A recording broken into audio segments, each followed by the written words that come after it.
Bonjour à tous et merci si vous nous rejoignez donc sur TeleJouti. Voici les principaux titres de cette édition. Cérémonie de lancement de l'évaluation des dommages post-intempéries. Et donc l'actualité internationale en République démocratique du Congo, Ebola, plus aucun cas, l'OMS reste donc prudente. C'était le titre passant au développement de cette édition. Sous la conduite du président de l'Assemblée nationale, Mohamed Ali Ahmed, et conformément aux articles 12, 22, 52 et 53 du règlement intérieur de l'institution parlementaire, la conférence des présidents se réunit aujourd'hui jeudi en vue de fixer l'agenda des activités de la représentation nationale et la date de la prochaine séance publique. Lors de cette conférence, le gouvernement était représenté par le Premier ministre Abdelkader Kamil Mohamed ont également pris part à cette réunion. Le deux vice-présidents, le secrétaire Kester, le président des commissions permanentes et les rapporteurs généraux du budget. Sur les fonds de délibération, un projet de loi numéro 80 portant création de l'école nationale d'études judiciaires a été transmis pour étude à la commission permanente de la législation, de l'administration générale et des droits humains. Quant à la première séance publique de la première session ordinaire de l'année 2020, elle aura lieu lundi 9 mars et pour ordre du jour, l'examen en seconde lecture de la loi numéro 75 portant création du Fonds souverain de la République de Djibouti. Et je vous le disais dans les titres, une cérémonie de lancement de l'évaluation des dommages, pertes et des besoins post-inondation organisée par le secrétaire exécutif de gestion des risques et de catastrophes en étroite collaboration avec le PNUD et la Banque mondiale a eu lieu ce matin au Palais du Peuple. Cette cérémonie de lancement de l'évaluation des dommages, de pertes et ainsi des besoins s'est déroulée sous l'égide du Premier ministre Abdelkader Kamil Mohamed en présence des membres du gouvernement, des représentants des organisations internationales et du corps diplomatique accrédité à Djibouti. En effet, 3 semaines après la crise, le ministère de l'Intérieur a sollicité l'expertise de la Banque mondiale et les Nations Unies en vue de pouvoir apprécier l'ampleur du dommage, de pertes et des besoins et d'établir un plan de relèvement et de réhabilitation. Le secrétaire exécutif de la gestion des risques et des catastrophes, M. Mohamed Ahmed Madar, a prononcé un discours dans lequel il a rappelé les dernières inondations qu'a vécu le pays en novembre dernier et qui ont entraîné des dégâts considérables sur les habitations, sur les infrastructures routières, les réseaux des assainissements et les établissements scolaires. Par la suite, une présentation a été faite des dommages et des dégâts causés par les dernières pluies et inondations. Population rurale. 3 semaines après la crise, le ministre de l'Intérieur a sollicité l'expertise de la Banque mondiale et des Nations Unies en vue de pouvoir apprécier l'ampleur des dommages, des pertes et des besoins et d'établir par la suite un plan de relèvement pour la réhabilitation. Notre pays a adopté la méthodologie appelée PDNA, Post-Disaster Need Assessment.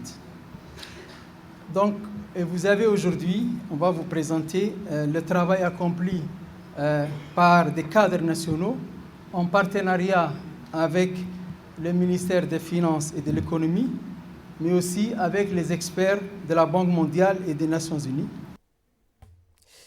Et la coordinatrice résidente des Nations Unies, Mme Barbara Menzi, a dans son intervention monté au créneau pour renouveler les soutiens apportés au gouvernement. Nous l'écoutons. Au niveau des Nations Unies, le travail commun qu'on a fait au mois de novembre nous a permis de mettre à disposition tous les moyens disponibles en collaboration avec les partenaires humanitaires et la Banque mondiale aussi dans la phase de relèvement. Et cette étroite collaboration nous a permis de lancer un appel soutenu par le gouvernement pour 14 millions de dollars seulement pour les inondations. La réponse n'a pas été énorme, mais quand même on a réussi à mobiliser 5 millions de dollars que pour ça. En addition, 500 000 pour la sécheresse et presque de 3,3 millions pour les criquets pèlerins, ce qui signifie presque de 9 millions de dollars que seulement de novembre à présent. Et ça, c'est grâce à la générosité de nos bailleurs de fonds qui nous aide à donner la possibilité au gouvernement vraiment de sentir l'appui des Nations Unies. Pour sa part, donc, le ministre de l'Intérieur, M. Momen Ahmedcher, a rappelé qu'au lendemain de la catastrophe, la tâche la plus urgente a consisté à évaluer rapidement les besoins humanitaires et apporter une assistance aux personnes touchées par les inondations. Voici les propos du ministre. Au lendemain de la catastrophe, la tâche la plus urgente a consisté à évaluer rapidement les besoins humanitaires et à apporter une assistance aux personnes touchées. En termes d'évaluation, les catastrophes de cette ampleur donnent lieu à une multitude d'évaluations qui vont de l'évaluation rapide des besoins immédiats à l'évaluation plus précise des besoins de relèvement et de réduction des risques. Les Nations Unies, la Banque mondiale et l'Union européenne ont collaboré à l'élaboration d'un outil commun d'évaluation des besoins après la catastrophe qu'ils appellent PDNA. Cet outil présente une approche cohérente et coordonnée pour une évaluation objective et exhaustive menée par le gouvernement et portant sur les dommages, les pertes et les besoins de relèvement consécutifs à cette catastrophe et jette les bases d'un cadre de relèvement global. Notre pays a adopté cette méthodologie, Post-Disaster Need Assessment, pour procéder à l'évaluation multisectorielle des conséquences de cette inondation. Et nous sommes aujourd'hui réunis pour procéder au lancement officiel des résultats de cette évaluation réalisée du 14 décembre au 9 janvier par des cadres nationaux avec le soutien technique des experts des Nations Unies et de la Banque mondiale sous le leadership du secrétariat exécutif de gestion des risques et des catastrophes. En plus de l'évaluation des dommages et des pertes qui constituent la partie centrale de ce type d'évaluation, elle est suivie d'un plan d'action de relèvement à court terme, à moyen terme et à long terme. Le Premier ministre Abdelkader Kamil Mohamed a prononcé un discours dans lequel il a rappelé que le travail qui a été fait est important pour le gouvernement et demandé le renforcement du secrétariat de gestion de risques et de catastrophes. Écoutons-les.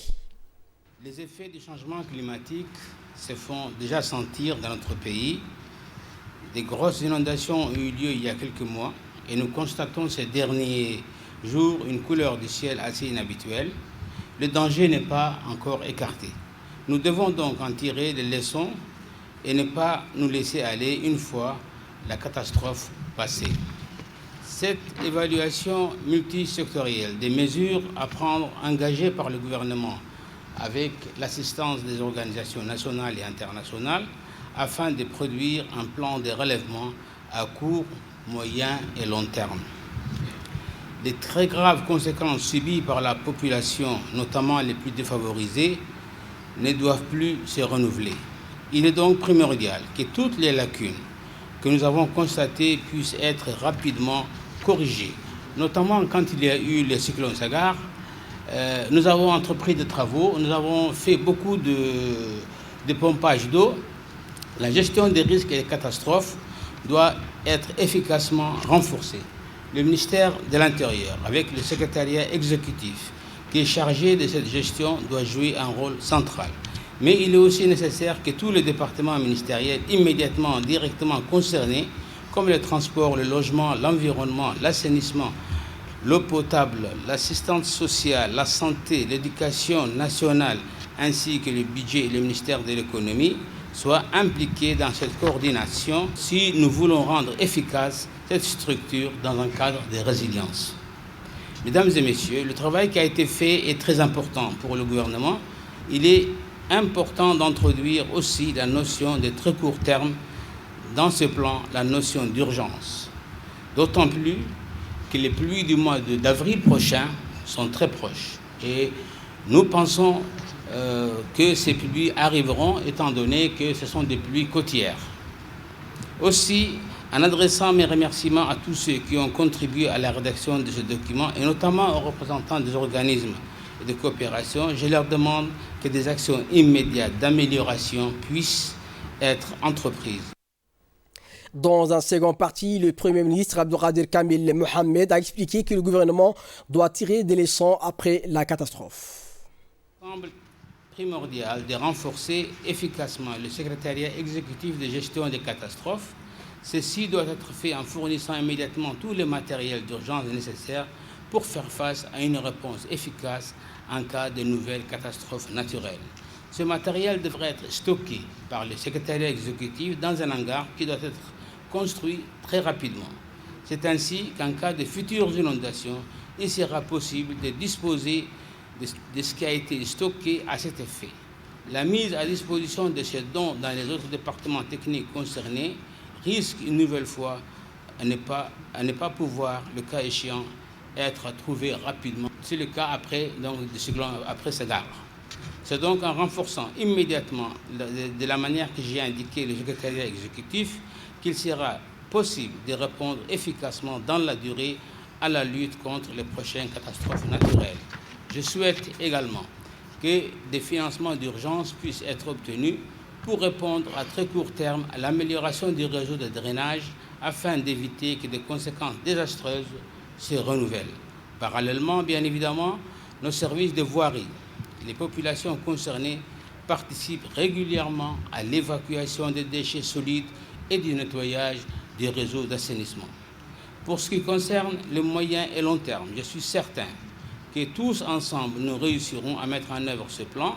Nous disposons des cadres compétents pour préparer les dossiers à moyen et long terme qui doivent être soumis en vue de trouver un financement.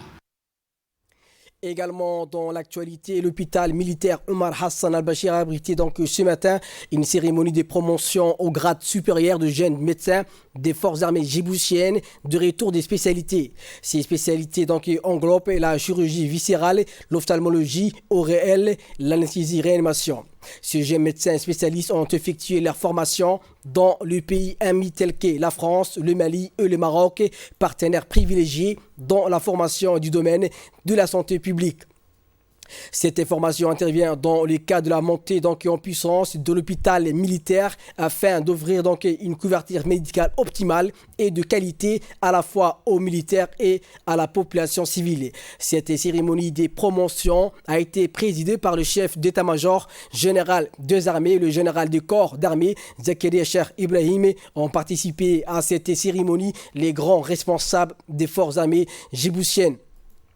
Accueilli donc à son arrivée par le médecin colonel-major Ahmed Hassan Boulalé, directeur du service de santé des armées. Le CEMGA a d'abord salué la délégation militaire. Ensuite, le général Zakaria Cheikh Ibrahim, après avoir félicité pour les excellents résultats obtenus, a procédé à leur avancement. Tous les 6 médecins spécialistes ont été promis au grade de capitaine. La cérémonie de promotion s'est terminée par un petit déjeuner offert par le commandement militaire pour le jeune médecin et spécialiste et la traditionnelle photo de famille a clôturé la cérémonie.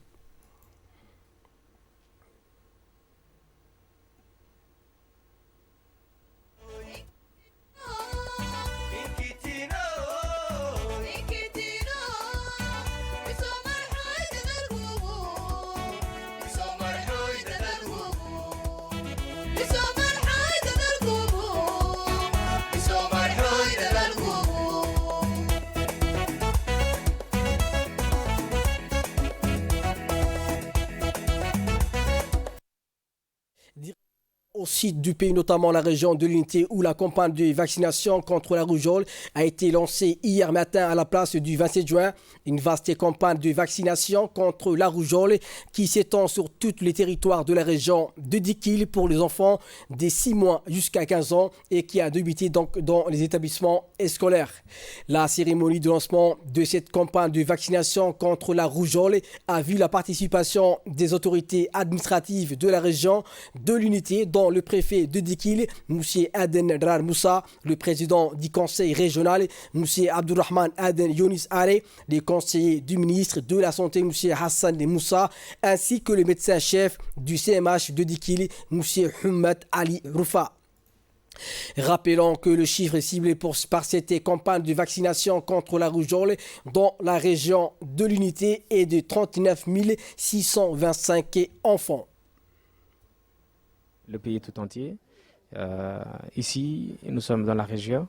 Donc, cette opération va concerner quelques 39 000 personnes âgées de 6 à 15 ans, qu'ils soient scolarisés ou pas. Elle se déroulera certainement, bien sûr, comme nous le souhaitons et comme décidé, également dans les écoles et dans les établissements scolaires, dans les régions de l'intérieur, dans toute sa superficie.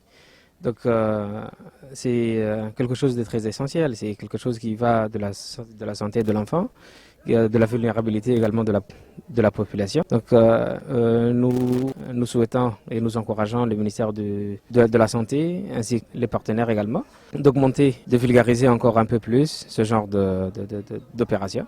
Donc j'espère que nous atteindrons ce nombre-là, le nombre de 39 000.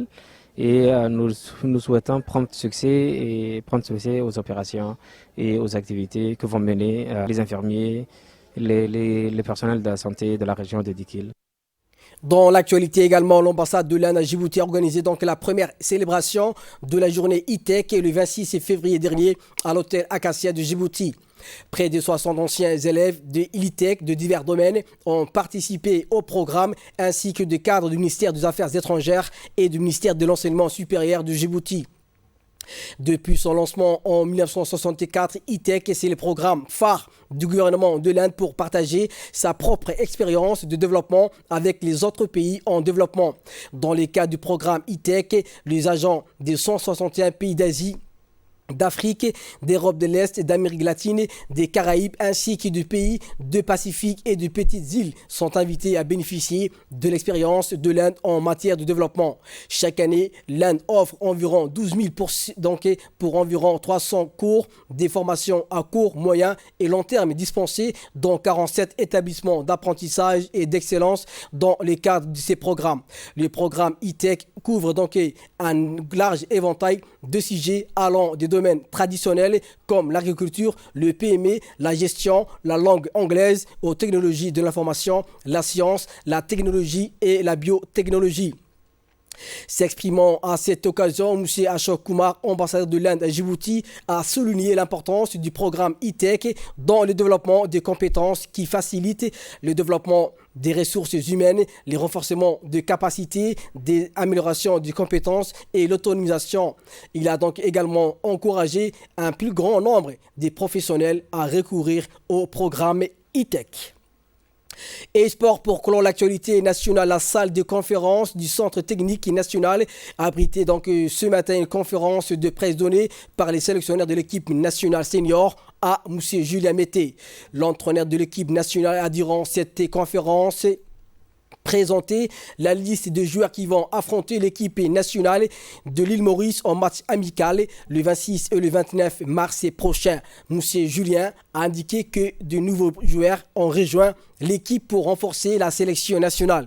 Il a par ailleurs affirmé que la nouvelle liste est composée des 18 joueurs qui sont donc performants. En mars. Donc ils sont 18. Il y a des nouveaux. Et on va commencer tout de suite avec les gardiens de but. Donc Innocent Boni-Ankouye, Nasraddine Abdi Aptidon, là-dessus il n'y a pas de surprise. Les arrières, Mohamed Bourhan, Yabé Siadisman, Abdoukader Djama, Youssouf Batio qui revient après une longue période de blessure, donc qui n'était plus apparu dans le groupe depuis septembre. Ali Youssouf Farada, Faisal Mahamoud pour les milieux de terrain, Saleh Bourhan, Mogué Idriss, qui fait un très bon début de saison avec Dikil, Warsama Hassan, donc du RFC Serein Belgique, Haroun Kadami de la région parisienne, qui était apparu lors du tournoi Sekafa, et que j'avais découvert lors de la journée de détection du mois d'août 2019 que j'avais organisée à Paris. Ça avait été le meilleur joueur. C'est un joueur de 21 ans qui est milieu récupérateur, on va dire. Voilà, qui qui fait 1,90 m et qui a un profil qu'on n'a pas trop ici sur le championnat djiboutien, récupérateur, assez agressif. Enfin, Aboubakar Omar Elmi. Pour les avants, Hassan Moussaïrir, Mohamed Fouad Mohamed, Ahmed Youssouf Omar, Madi Mahabé, tout ça sont des habitués, et enfin Yabé Idriss Moussa, qui fait sa première apparition avec moi. Ça récompense son bon début de saison, puisqu'il est capitaine et il est le leader de l'attaque de la gendarmerie qui a fait une première partie de saison étonnante en ce qui concerne les résultats. Voilà pour les 18 joueurs de ces 2 matchs amicaux. Actualité internationale à présent, c'est un tournant donc en République démocratique du Congo. Il n'y aura plus aucun malade d'Ebola dans le pays. L'Organisation mondiale de la santé OMS est restée prudente mais optimiste. Un dernier patient atteint de la fièvre hémorragique est sorti du centre de traitement à Beni. L'OMS prolonge toutefois la qualification de l'épidémie comme une urgence internationale. Commentaire. Dans la région, on reste vigilant aussi, car l'optimisme des autorités a été remis en cause plusieurs fois. En février 2019, c'est après 23 jours sans cas enregistrés qu'un nouveau malade avait été signalé. Mais à l'époque, le virus frappait dans d'autres régions du pays, contrairement à aujourd'hui. Depuis le début de l'épidémie en août 2018, 3440 cas d'Ebola ont été détectés en RDC et 2264 personnes sont mortes de la maladie. Donc pour clore l'actualité, le décès de l'ex-secrétaire général de l'ONU, Javier Pérez, à 100 ans. La suite dans cette séquence. Javier Pérez de Cuéllar, diplomate péruvien et secrétaire général de l'ONU entre 1982 et 1991, est mort ce mercredi 4 mars au soir à Lima à l'âge de 100 ans, a annoncé son fils. La dépouille de l'ancien diplomate recevra les honneurs vendredi 6 mars au palais Torre Tagle, siège du ministère péruvien des Affaires étrangères, avant d'être inhumé au cimetière Presbítero Maestro de Lima. Né à Lima en 1920, Javier Pérez de Cuéllar a été le 5e secrétaire général des Nations Unies qui l'ont salué pour son 100e anniversaire le 19 janvier. C'est avec une grande fierté et une grande joie que je lui adresse mes meilleurs vœux à l'occasion de son 100e anniversaire. J'ai souvent réfléchi à son exemple et à son expérience pour m'inspirer et me guider, avait écrit l'actuel secrétaire général de l'ONU, Antonio Guterres, dans un message sur son compte Twitter. Sa vie s'étend non seulement sur un siècle, mais aussi sur toute l'histoire des Nations Unies, avait ajouté les Portugais. Au Pérou, Javier Pérez de Cuéllar a été simultanément président du Conseil des ministres et ministre des Affaires étrangères pendant le gouvernement de transition de Valentin Peña du 22 novembre 2000 au 28 janvier 2001. Candidat à la présidence en 1995, il avait été battu par Alberto Fujimori. Et donc c'est tout pour cette édition. Merci de l'avoir suivi et de votre fidélité sur Télé Djibouti.